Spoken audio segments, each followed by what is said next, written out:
Morning बच्चों, कैसे हैं आप। मैं आपकी शिक्षिका श्वेता सिंह, प्रभारी प्रधान अध्यापिका पूर्व माध्यमिक विद्यालय हेतापट्टी विकासखंड बहरिया प्रयागराज आपका ऑनलाइन क्लास में स्वागत करती हूँ। बच्चों, हम कक्षा 7 का भूगोल पढ़ा रहे थे और पाठ 2 का आज भाग 2 पढ़ाएंगे। भाग 1 हमने आपको पढ़ा दिया था, आप पृथ्वी के स्थल रूप यानी पृथ्वी के ऊपरी भाग पर क्या है वो चीजें हम आपको पढ़ा रहे थे। और इस पाठ में मुख्यतः हम द्वितीय श्रेणी का जो है हमारा 3 भागों में बांटा गया था ना स्थल रूपों को, उसका जो द्वितीय प्रकार है उसके पर्वत, पठार और मैदान के बारे में हम पढ़ाएंगे। उसमें हम आज सबसे पहले पर्वत और पहाड़ी पढ़ाएंगे। ठीक है, पर्वत और पहाड़ी क्या होता है। स्थल पे ऊंची जो आकृतियां होती हैं, इस जो ऊंची ज्यादा होती है उसको पर्वत, जो उससे थोड़ी नीची होती है उसको पहाड़ियां कहते हैं। ठीक है, ये जो पर्वत और पहाड़ियां होती है साधारणतः ये समूह में होती हैं, बड़ी बड़ी लंबी लंबी होती हैं, इसलिए इसको पर्वत श्रेणियां या पर्वत तंत्र भी कहते हैं। समझ में आ गया। यानी पर्वत और पहाड़ी क्या है समझ में आ गया। जो छोटी होती हैं वो पहाड़ी और जो बड़ी होती है थोड़ी उसको पर्वत कहते हैं। ये समूह में होती हैं, ठीक है, इसीलिए इसको पर्वत श्रेणियां या पर्वत तंत्र कहते हैं। ठीक, अब पर्वत तंत्र में भी हम आपको ऊपर से ये संकुचित होते हैं। संकुचित माने कम हो जाते हैं, ऊपर से नुकीले नहीं हो जाते हैं, तो इनका क्षेत्रफल ऊपर से कम नहीं हो जाता है और नीचे से चौड़ा होता है, तो वही ये ऊपर से संकुचित होते हैं।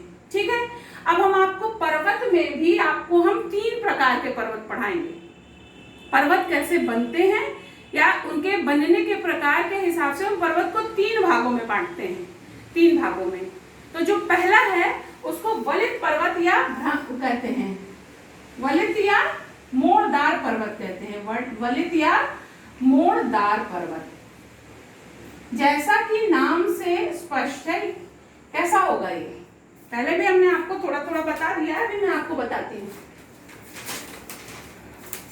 जैसे ये धरती है, ये धरती है, किसी भी कारण से इधर से और इधर से इसमें अगर बल लगाइए, जब आप आटा गूंथते हैं या कोई भी चीज करते हैं तो किसी भी कारण से इसमें जो है आप बल लगाइए, मतलब दबाव डालिए। तो जब हम इस पेपर ये मान लीजिए कि पृथ्वी का एक भाग है, अब इसके हम दोनों तरफ से बल लगाए हैं, दबा रहे हैं, तो दबा रहे हैं तो क्या हो रहा है, क्या हो रहा है, दिख रहा है, ये ऊंचा हो गया ना, ऊंचा हो गया ना। यही कहलाते हैं वलित पर्वत या मोड़दार पर्वत। समझ में आया। जब पृथ्वी का 2 तरफ से भाग आके उस पे दबाव डाले बीच वाले भाग को, और वो बीच वाला भाग ऊपर हो जाए, उसी पर्वत को कहते हैं वलित पर्वत या मोड़दार पर्वत। ये वलित पर्वत जो होते हैं यानी मोड़दार पर्वत जो होते हैं, ये हमारे इसको फोल्डेड माउंटेन भी कहते हैं। ये हर महाद्वीप में आपको मिलेंगे, हर महाद्वीप में, यानी 7 महाद्वीप में आपको जरूर मिल जाएंगे। ठीक है, फोल्डेड माउंटेन भी इसको कहते हैं। पहला है ये प्रकार।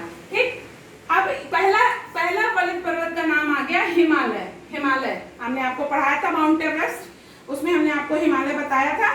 फिर भी हम आपको दिखा देते हैं, ये देखिए पूरे विश्व का नक्शा है और ये है हिमालय पर्वत। ग्रेट हिमालयन लिखा है ना, ये ग्रेट हिमालयन लिखा है ना, यही है पहला वलित पर्वत। ठीक, अब आपको हम दूसरा दिखाते हैं, एल्बर्स। ये दूसरा नंबर है एल्बर्स। एल्बर्स कहाँ है, ये भी एशिया में ही है। एशिया में इधर देखिए ईरान, ये ईरान के पास ब्लैक सी के पास देखिए एल्बर्स लिखा है, बहुत छोटा सा है बच्चों। ये भी वलित पर्वत है, यहाँ पे दिख रहा है कि नहीं, ये यहाँ पे है बच्चों, आप अपनी एटलस निकाल के देखिएगा। ठीक है, तीसरा आ गया आल्प्स। ये यूरोप में पड़ता है। आल्प्स भी आपको दिखा दें, ये है, ये इधर है यूरोप में, यहाँ पे छुपा हुआ है, चूंकि किताब के बीच में दिख नहीं रहा है, फिर भी हम आपको बता दे रहे हैं, ये छोटा सा ए दिख रहा है ना, ये है आल्प्स। ठीक है, फिर 1 2 3 4 चौथा है एटलस। ये अफ्रीका में है, सहारा के ऊपर। मैंने अभी सहारा जब आपको पढ़ाया था तो मैंने बताया था कि सहारा रेगिस्तान एटलस पर्वत से, ये है एटलस, दिख रहा है आपको, ये अफ्रीका महाद्वीप है। इसके ऊपरी भाग में देखिए, उत्तरी भाग में ये एटलस लिखा है।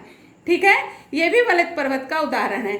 फिर आ गया ड्रैकेंसबर्ग। ड्रैकेंसबर्ग भी आपके अफ्रीका में ही एकदम नीचे है, देखिए दक्षिण भाग में ये ड्रैकेंसबर्ग लिखा है, ये भी वलित पर्वत है। ठीक, फिर उसके बाद रॉकीज आ गया। दुनिया का दूसरे नंबर का सबसे लंबी पर्वत श्रृंखला जो है वो उत्तरी अमेरिका की है, रॉकीज। ये लिखा है रॉकीज, ये देखिए रॉकीज। पहली कौन सी थी? एंडीज, और दूसरी रॉकीज। रॉकीज और एंडीज ये दोनों ही वलित पर्वत के उदाहरण हैं। ठीक है, और फिर सबसे आखिरी में आ जाता है आपका ऑस्ट्रेलिया में। ये देखिए बच्चों, पूरे ऑस्ट्रेलिया में पश्चिमी तरफ ये पूरा ये कवर करता है, इसका नाम है ग्रेट डिवाइडिंग रेंज।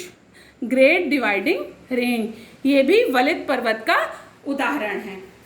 तो आपको पता चल गया कि वलित पर्वत कैसे बनते हैं, और ये विश्व के मानचित्र में मैंने आपको दिखा दिया कि ये कहाँ कहाँ पाए जाते हैं।